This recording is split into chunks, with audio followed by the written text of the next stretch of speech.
오늘 게하시 이야기라는 제목으로 잠깐 말씀을 나누도록 하겠습니다. 아람 나라라고 있습니다. 이스라엘 지금 열왕기하 기록될 당시에는 아람이라는 나라가 있는데 이스라엘하고 가까이 있는 나라죠. 근데 굉장히 당시에는 아람이 강대국이었습니다. 그리고 이스라엘은 작은 나라였죠. 아람 나라의 군대 장관 나아만 장군이라는 사람이 있었습니다. 우리가 너무나 잘 아는 사람이죠. 그 사람이 문둥병이 걸렸죠. 지금으로 말하면 한센병이라고 합니다. 그때 이제 아람에 이스라엘 소녀가 있었습니다. 이 소녀는 아람 사람들에 의해서 잡혀갔던 소녀였습니다. 그런데 이 소녀가 나아만 장군의 수종을 들었던 시녀였습니다. 그리고 이 소녀는 나아만 장군이 문둥병에 걸렸다는 사실을 알고 비록 자기를 납치해온 그러한 나라의 장군이지만 그를 불쌍히 여겨 그의 장군의 아내에게 팁을 줍니다. 뭐라고 말하냐 하면 이스라엘에 선지자가 있는데 그분이라면 장군의 나병을 고칠 수 있을 것입니다. 이렇게 팁을 주죠. 결국 이 소녀의 말이 아람 왕의 귀에까지 들어가고 아람 왕은 나아만 장군을 극히 사랑하여서 그의 회복을 바라며 엄청난 재물과 그리고 이스라엘 왕 자기 나라보다 아주 작은 이스라엘 왕에게 친서까지 써서 나아만 장군에게 이스라엘에 가게 합니다. 이런 연유로 나아만 장군은 이스라엘 선지자 엘리사에게 왔고 그 엘리사가 나아만 장군에게 원했던 말대로 순종해서 요단강에 몸을 담고 깨끗함을 입게 됩니다. 나아만 장군은 자신의 병을 낫게 해준 엘리사 선지자에게 감내를 하려 했지만 엘리사는 받지 않고 그를 그대로 보내줍니다. 그러자 이 나아만 장군의 그 위대한 고백이 있습니다. 그게 17절부터 19절 말씀인데 제가 읽어드리도록 하겠습니다. 좀 길지만 읽겠습니다. 나아만이 이르되 그러면 청하건대 노새 2마리의 실을 흙을 당신의 종에게 주소서. 이제부터는 종이 번제물과 다른 희생제사를 여호와 외에 다른 신에게는 드리지 아니하고 다만 여호와께 드리겠나이다.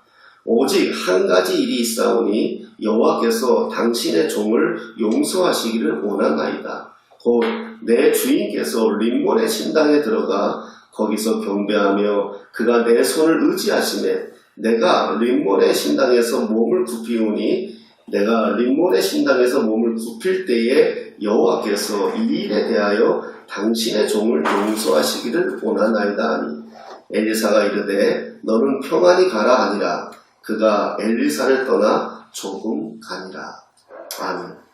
자기가 엘리사에 의해서 요단강에 7번 몸을 잠그니까 그 나병이 깨끗하게 낫죠. 그러자 그는 이제 엘리사 앞에서 고백을 하는 겁니다. 내가 이제는 하나님만 섬기고 하나님이 나를 용서해 주기를 원한다. 다만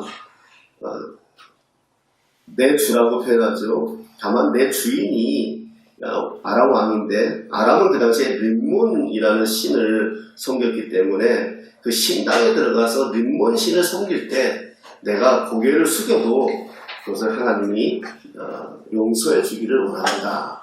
이렇게 고백을 하는 겁니다. 위대한 고백이죠.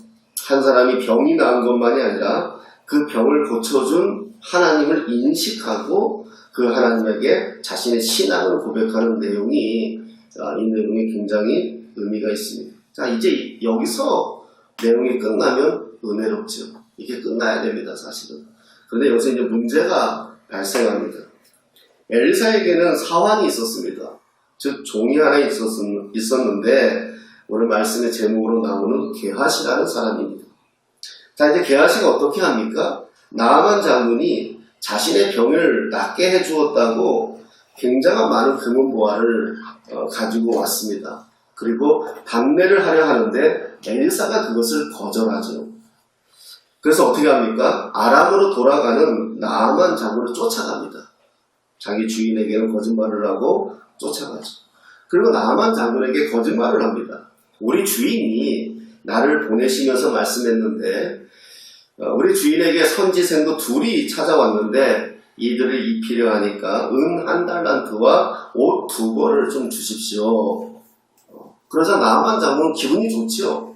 그러니까 기분 좋게 그 요청하는 대로 주어서 보냅니다. 그러자 게하시는 보이지 않는 곳에 가서 자기 집에 감춥니다. 이제 물건을 감추고 자신의 주인 엘리사 앞으로 갑니다. 엘리사가 뭐라고 묻습니까? 너 어디서 오냐? 라고 묻자 게하시는 아무데도 가지 않았습니다. 이렇게 거짓말을 합니다. 그러자 엘리사가 어떻게 반응합니까? 엘리사는 게하시의 잘못을 회개하지 않음에 그 자리에서 이렇게 선포합니다. 나아만의 문둥병이 네게 들어 네 자손에게 미칠 것이다. 이렇게 말합니다. 게하시는 그 자리에서 문둥병이 바랍니다. 네 자손도 미칠 거라고 얘기하니까 아마 게하시도 문둥병이 발했다면 그의 자녀들도 문둥병이 발했을 것입니다. 자, 이 본문을 보면서 우리가 생각을 하게 됩니다. 어떤 생각이 듭니까? 저는 이렇게 생각이 들었습니다.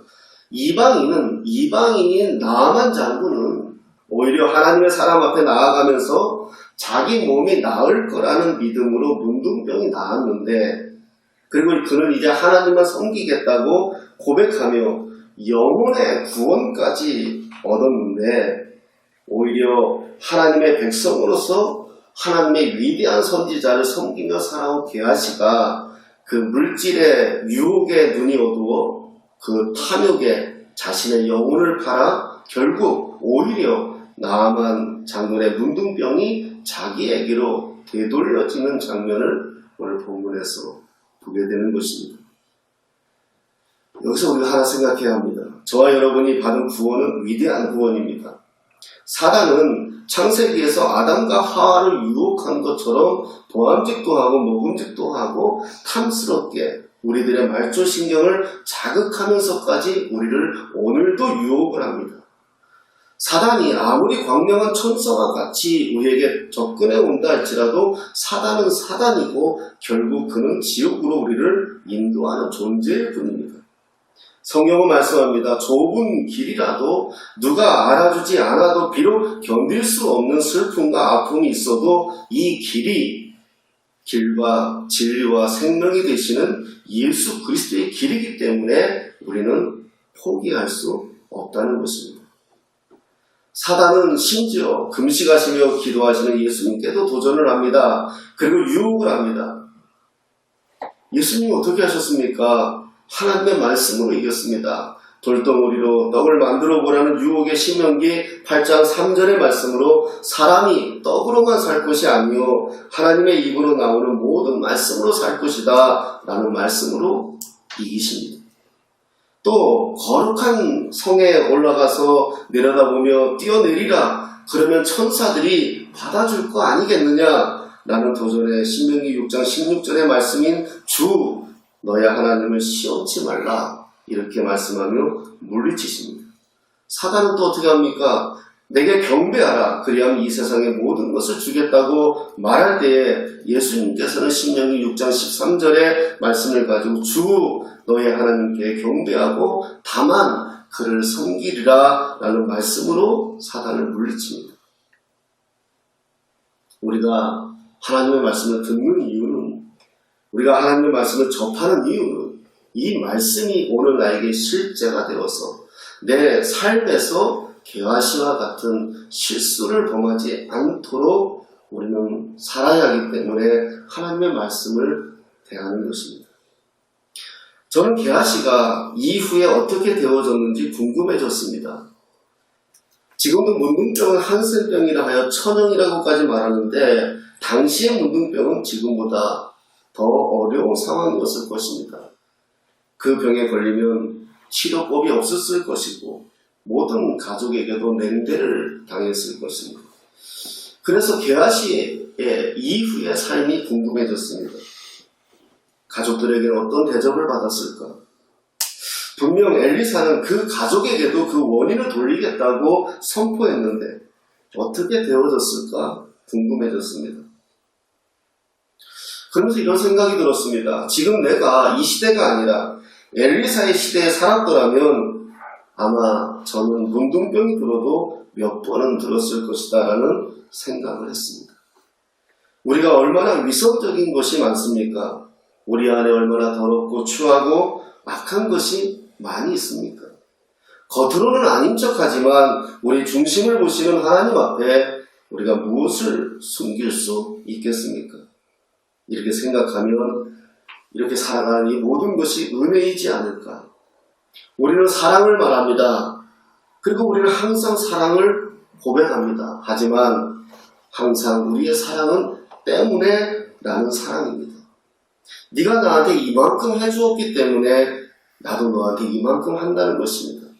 부부싸움을 해도 가장 시비가 되는 것이 무엇입니까? 내가 시집와서 이렇게 고생했는데 네가 나한테 해준 게 뭐 있느냐? 항상 우리는 무엇 때문에 그렇게 이야기를 합니다. 하지만 주님의 사랑은 때문에의 사랑이 아니고 불구하고의 사랑입니다. 내가 주님을 떠났음에도 불구하고, 내가 주님을 아프게 했음에도 불구하고, 내가 주님을 힘들게 했음에도 불구하고, 그럼에도 우리를 사랑하시는 그 하나님을 우리는 고백할 수밖에 없다는 것입니다.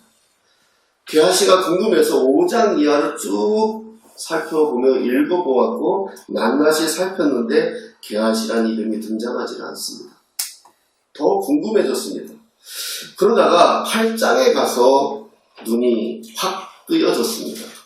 8장 5절에 보면 이런 말씀이 나옵니다.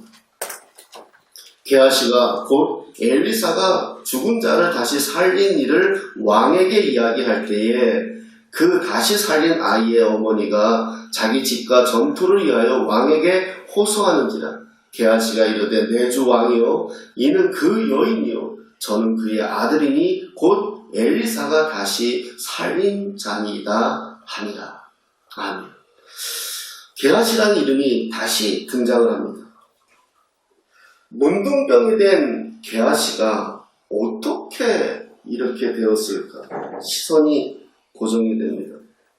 여러분, 성경에 보면은 문둥병자가 되면 이름이 없어집니다. 그래서 신약에서도 문둥병자 이렇게 말을 하는데 게하시가 갑자기 이름이 찾아진 겁니다. 더구나 왕 앞에서도 당당히 말하는 게하시를 발견하게 됩니다. 어떻게 이런 일이 벌어졌을까? 그래서 다시 5장으로 돌아가서 5장부터 다시 살펴보기를 시작했습니다. 그런데 7장 3절에 이런 말씀이 나옵니다.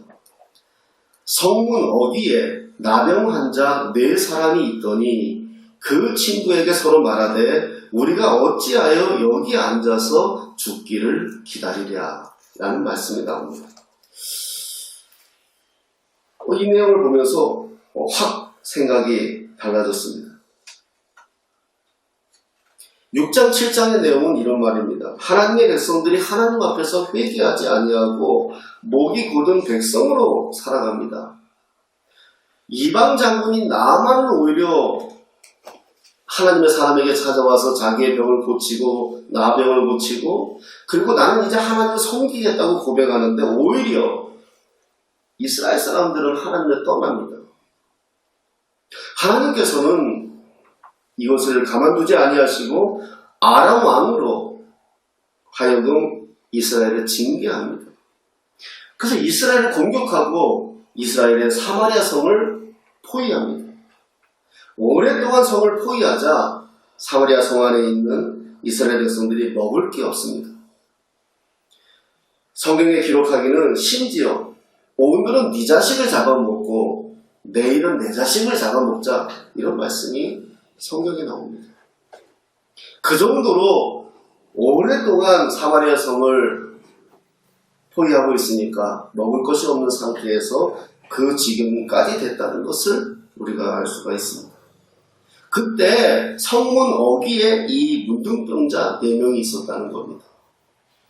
자, 이들은 성에 들어가도 굶어 죽을 것이고 여기 앉아 있어도 굶어 죽을 거니까 차라리 아람 군대에 항복하자. 가서 우리를 살려두면 좋고 우리를 죽여도 마찬가지 아니냐. 그러니 아람 군대에 가자. 이렇게 얘기가 되는 겁니다. 그리고 이들이 용기를 내어서 문둥병자 4사람이 아람의 진으로 찾아갑니다. 그런데 이게 웬일입니까? 가보니까 아무도 없는 겁니다. 아람 군대의 진영에 아무도 없는 겁니다. 근데 아무도 없는데 이스라엘 백성들은 아람 군대들이 있는 줄 알고 굶고 있었던 겁니다. 왜 그랬느냐? 성경은 말씀하기를 아람 군대의 그들에게 진영에 갑자기 병거 소리가 들리고 말소리가 들리고 큰 소리가 막 들려오는 겁니다. 그래서 아람 왕이 깜짝 놀란 겁니다. 야, 이게 뭔 소리냐? 그래서 자기들이 지레짐작하기를 어떻게 지레짐작했냐면 이스라엘들이, 백성들이 애국군에, 그때는 이스라엘과 애국군이 동맹을 맺고 있었거든요. 애국군의 도움을 받아서 우리에게 진격해오는 모양이다. 이렇게 지레짐작하고 지들이 도망간 겁니다. 그러니까 아람 진으로 들어가 보니까 문둥병자 4사람이 거기에는 은도 있고 금도 있고 의복도 있고 음식도 그대로 내버려 두고 도망가 버린 겁니다. 여러분, 근데 이 장면에서 익숙하지 않습니까? 7장 8절에 보면 이런 말씀이 나옵니다. 그 나병 환자들이 진영 끝에 이르자 한 장막에 들어가서 먹고 마시고 거기서 은과 금과 의복을 가지고 가서 감추고 다시 와서 다른 장막에 들어가 거기서도 가지고 가서 감추니라. 이런 말이 나옵니다. 감춘다는 말에 저는 좀 한참을 들여다보았습니다. 게하시가 나만 장군이 준 것을 감추던 사건이 생각이 났던 겁니다. 그런데 이렇게 감춥니다. 저는 이 4 문둥병자 중 한 사람이 게하시가 아니었을까 하는 추측을 하게 되었습니다. 그리고 7장 9절에 이런 말이 나옵니다. 나병 환자들이 그 친구에게 서로 말하되 우리가 이렇게 해서는 아니 되겠도다. 오늘은 아름다운 소식이 있는 날이거늘 우리가 침묵하고 있도다. 만일 밝은 아침까지 기다리면 벌이 우리에게 미칠지니 이제 떠나 왕궁에 가서 알리자. 이렇게 말하는 겁니다. 이제 그때서야 생각이 난 겁니다. 사마리아 성 안에 수많은 이스라엘 백성들이 처참하게 먹을 것이 없어서 살아가고 있는 것이 기억이 난 겁니다. 그러니 좋은 소식을, 아름다운 소식을 알릴 수 있는 기회 아니냐. 우리가 아침까지 기다리면 화가 미칠 것이다. 그러니 왕궁에 가서 알리자. 이렇게 말합니다. 옛날 성경에는 우리 소위가 선치 못하다 이런 고백을 합니다. 그 4 문둥병자들이 사마리아 성으로 달려가는 모습을 상상해 보십시오. 좋은 소식을 가지고 아람 군대들이 다 갔습니다. 여기 성 밖에 먹을 것이 천지입니다. 이 소식을 갖고 달려가는 문둥병자들을 한번 생각해 보십시오.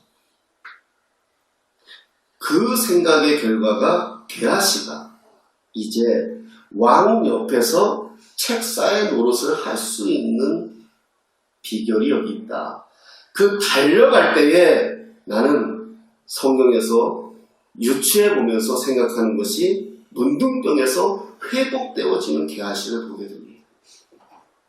왜냐하면 문둥병자 상태에서는 왕을 대할 수가 없거든요. 깨끗하게 나음을 입었기 때문에 왕을 대할 수 있고 왕 옆에서 책상 노릇을 할 수 있었지 않겠습니까? 그렇다면 그 시점에서 분명히 문둥병이 나왔을 거라는 생각을 하게 되는 겁니다. 이 얼마나 위대한 게하시의 반전입니까? 저는 이것이 회개입니다. 그리고 이것이 돌이킴입니다. 물질의 유혹이 되어서 스승을 속이고 하나님의 사람을 속였던 게하시가 비록 문둥병자가 되었지만 다시금 자신을 더 타락하지 않고 하나님 앞에 바로 살기 위해 애쓰는 게하시에게 하나님의 은혜가 임했을 거라고 믿는 것입니다. 여러분 생각해 보십시오. 게하시의 입장에 되어 보십시오.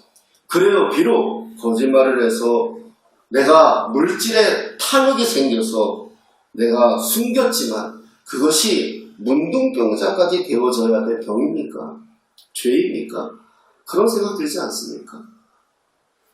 그러면 게하시는 엘리사를 원망하고 또 그 엘리사가 섬기는 하나님을 원망하며 살 수 있었을 것입니다. 그 원망의 삶, 가장 낭떠러지의 삶에서 아람 군대가 남겨놓은 것들을 몰래 감추어 숨기면 그는 이스라엘에서 가장 큰 부자가 될 수 있었을 것입니다. 감추어 놓은 돈으로 그는 다른 삶을 살 수 있었을 것입니다. 그는 문둥병에서 회복되리라고는 상상도 하지 못했기 때문에 더 돈에 대한 욕구가 강할 수도 있었을 것입니다. 돈이라도 있어야 사람 대접을 받을 수 있지 않을까? 라고 문둥병자의 게하시는 생각할 수도 있었을 것입니다. 내가 돈이라도 있어야 사람들에게 무시당하지 않는다고 생각할 수도 있었을 것입니다. 그러나 그는 바른 선택을 했습니다. 내 하는 행위가 선치 못하다. 이렇게 해서는 안 된다는 것입니다. 내가 비록 문둥병자이지만 옳지 않다는 것입니다. 이것이 위대한 결단입니다. 자신이 비록 문둥병자가 된 이유를 자기는 정확히 알고 있는 것입니다. 그래서 회복될 수 있는 겁니다. 우리는 실수할 수 있습니다. 우리는 넘어질 수 있습니다. 그러나 그것이 전부가 아닙니다. 하나님께서는 우리에게 회개라는 또 다른 회복의 기능을 설치해 주신 것입니다. 이 회개는 그냥 돌이키는 정도가 아니라 내 존재, 내 본질을 바꾸는 것입니다. 그리스도화라고 바울은 이것을 이야기합니다.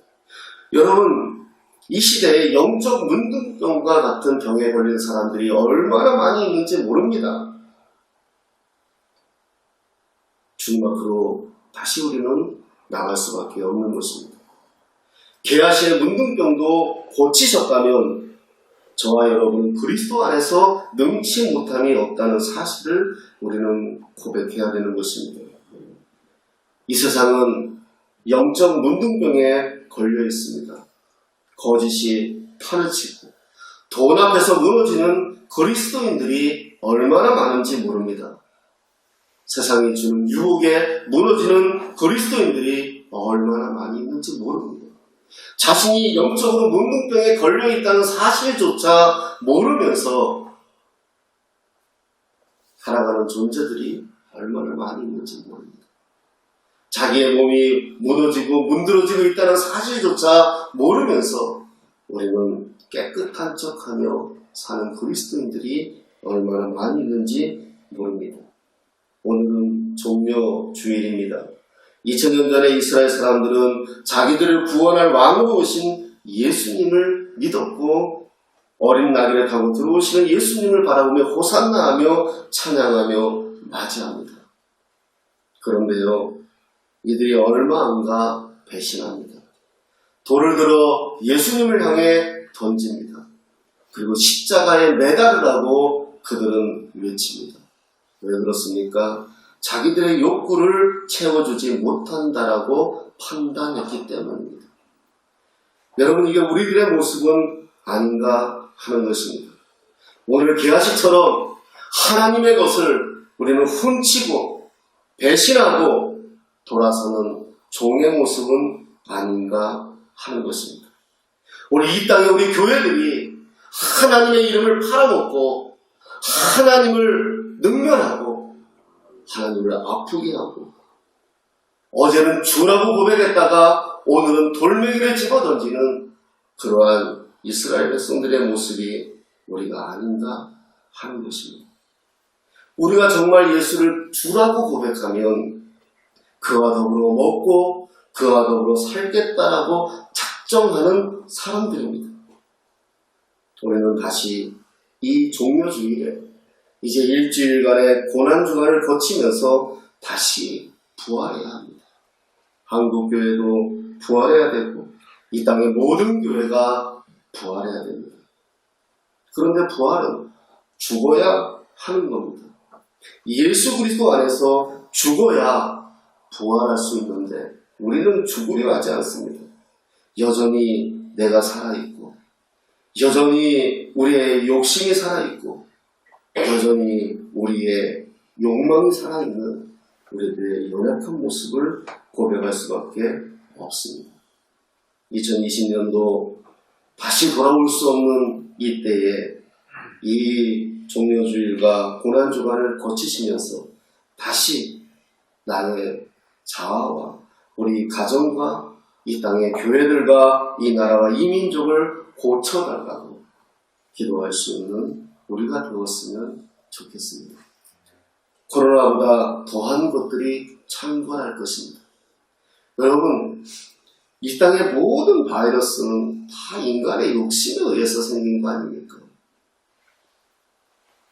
사스는 새들끼리 살아야 되는데 새들의 영역을 침범하니까 그 새들의 바이러스가 우리에게 온 거 사스 아닙니까? 메르스입니까? 뭡니까?